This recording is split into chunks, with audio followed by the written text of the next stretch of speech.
नमस्कार दोस्तों, आज हम स्टार्ट करेंगे वेस्ट बंगाल का ओपिनियन पोल जो लोकसभा 2019 में वेस्ट बंगाल पश्चिम बंगाल जहां से ममता बनर्जी आती हैं, जहां पे पहले सीपीएम सीपीआई जबरदस्त परफॉर्मेंस कर चुका है, लेकिन अब ममता बनर्जी का यहाँ गढ़ माना जाता है। बीजेपी को सीधे सीधे टक्कर ममता बनर्जी दे रही है और विधानसभा में जबरदस्त कमबैक किया था इन्होंने 2016 में। तो मैं आज बात कर रहा हूँ 2019 का जो जनरल इलेक्शन है, लोकसभा इलेक्शन है, जो वेस्ट बंगाल में क्या परफॉर्मेंस होने वाला है और उसका अपडेटेड न्यूज भी मैं आपको बताऊंगा। तो चलिए स्टार्ट करते हैं वेस्ट बंगाल का ओपिनियन पोल 2019, जिसमें मैं आपको यहाँ का परसेंटेज पोल भी बताऊंगा, साथ में कितने सीट जीत के आएगी वेस्ट बंगाल, सीपीआई, कांग्रेस और बीजेपी। तो देखिए, फेस तो यही है मोदी और नरेंद्र मोदी और राहुल गांधी का, जैसे कि मैंने बताया है अपने पिछले वीडियो में भी। लेकिन यहाँ पर जो समीकरण है क्षेत्रीय दल का, ये जबरदस्त है। ममता बनर्जी 4 से 8% तक का यहाँ पे बढ़त बना चुकी है पिछले 1-2 दिनों के अंदर में, और इनका फेस जो है प्रधानमंत्री के लिए थर्ड फ्रंट के लिए भी तैयार किया जा रहा है। ओवरऑल नरेंद्र मोदी के लिए यहाँ पर 47% है, राहुल गांधी के लिए 37% है, यहाँ पे 3% प्रियंका गांधी को भी लोग पसंद कर रहे हैं, और साथ में ममता बनर्जी को भी 5 से 8% की इंक्रीमेंट हुई है। ये हमारे तरफ से अभी अपडेटेड न्यूज है, हमारा सर्वे पोल बता रहा है। जैसे कि मैंने बताया, 46% नरेंद्र मोदी के, राहुल गांधी के लिए 34%, ममता बनर्जी 3%, प्रियंका गांधी के लिए 2%, 3% तक का बन रहा है। देखिए, इस विधा ये यहाँ लोकसभा वेस्ट बंगाल में जो 42 सीटें हैं, 42 सीटों में इनडायरेक्ट और डायरेक्ट जो फाइट हो रही है, वो सीधे के सीधे बीजेपी और टीएमसी तृणमूल कांग्रेस के बीच में ही हो रहे हैं, अर्थात कि नरेंद्र मोदी और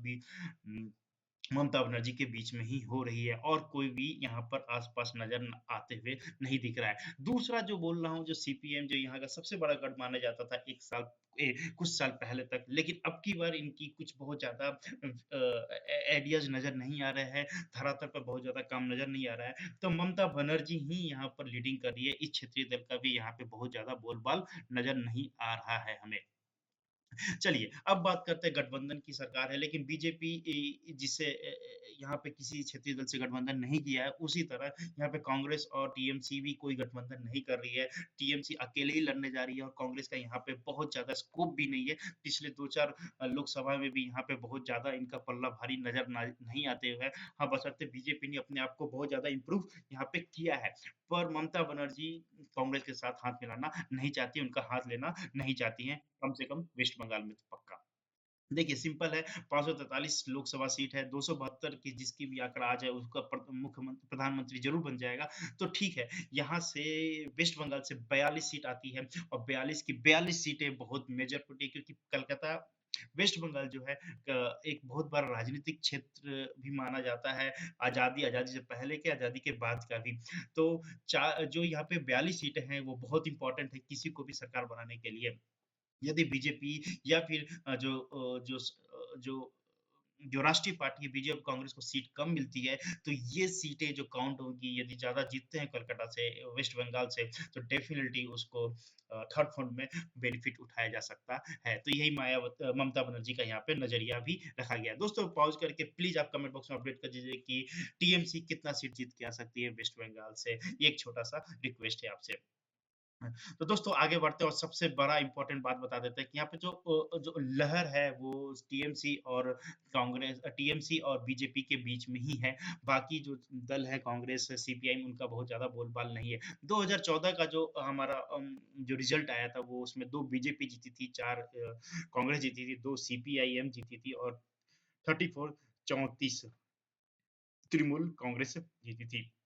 तो ये 2014 का परिणाम था, जिसमें 2 बीजेपी, 4 कांग्रेस, 2 सीपीआई, और 34 मतलब कि तृणमूल कांग्रेस का ये सीट था 2014 का। दोस्तों, आपसे रिक्वेस्ट है कि वेस्ट बंगाल में सबसे ज्यादा सीट जीतने वाली पार्टी के नाम और उसकी संख्या प्लीज कमेंट बॉक्स में अपडेट कर दिए जनरल इलेक्शन के नजर से। चलिए आगे बढ़ते हैं, सबसे इंपॉर्टेंट बात है। देखिए, वोट प्रतिशत की बात कर लेते हैं, तो यहाँ से अदर्स को यहाँ पे 5 ही वोट प्रतिशत मिल रहा है, लेकिन तृणमूल कांग्रेस को यहाँ पे कम से कम 45 वोट प्रतिशत है, 45% वोट प्रतिशत है। लेफ्ट कांग्रेस को 39% और बीजेपी 11% के साथ यहाँ पर है। लेफ्ट को यहाँ पे 27%, कांग्रेस को 12%। तो ओवरऑल अभी सबसे पीछे जो बोला जाए बीजेपी ही है, यदि दल की मान लिया जाए तो। लेकिन अभी चुनाव में जैसे जैसे चुनाव नजदीक आ रहा है और सरगर्मियां बढ़ते जा रही हैं, तो उस हिसाब से तृणमूल कांग्रेस और बीजेपी के बीच में ही ज्यादा मेजर टक्कर होगा। बाकी यहाँ पर जस्ट एक छोटा-सा एक गेम प्लान जिस तरह से बीजेपी और तृणमूल कांग्रेस बना रही है अपने-अपने फील्ड के लिए, वो बहुत ज़्यादा इम्पोर्टेंट है। तो ये बढ़ते हुए भी नज़र आएगा आने वाले जैसे-जैसे इलेक्शन नज़दीक आएगा। अब बात कर लीजिए जिसका सबसे ज़्यादा इम्पोर्टेंट था, जिसमें तृणमूल कांग्रेस को 2019 में 34 सीटें मिलेगी, बीजेपी को 7, कांग्रेस को 1, सीपीआईएम को 0 और अदर्स और सीपीआईएम तो यहाँ पे खाता भी नहीं खोल पा रहे हैं। तो जैसे कि मैंने बताया कि यहाँ पर जैसे-जैसे सरगर्मियाँ बढ़ते जा रही है चुनाव का, जनरल इलेक्शन नज़दीक आते जा रहा है, डेट अनाउंस हो चुका है। उस नज़र से देखा जाए तो 34 सीट है तृणमूल कांग्रेस को मिल रही है, ममता बनर्जी की पार्टी को, बीजेपी नरेंद्र मोदी को 7, कांग्रेस से राहुल गांधी को 1, सीपीआई और अदर्स को यहाँ पे कोई स्कोप नजर नहीं आ रहा है। तो ये है 2019 का ओपिनियन पोल जो ऑलमोस्ट इसी तरह का होने वाला हमारे अंदाज से। तो दोस्तों था ये 2019 का ओपिनियन पोल था। दोस्तों आपसे एक छोटा सा रिक्वेस्ट है कि आप कमेंट बॉक्स में अपडेट कीजिए कि सबसे ज़्यादा सीट जीतने वाली पार्टी के नाम। दूसरा सबसे इम्पोर्टेंट ये बात मैं मानना चाहता हूँ कि आप जो पहली बार इस वीडियो को देखें प्लीज़ सब्सक्राइब कर लीजिए, कमेंट बॉक्स में अपडेट कर दीजिए, लाइक कीजिए और प्लीज़ और किसी स्टेट के बारे में देखना चाहते हैं तो मेरे वीडियोज़ में जाके देखिए, डेफ़िनिटली आपको ओपिनियन पोल मज़ा आएगा देखने में। मिलते हैं अगले वीडियो में, तब तक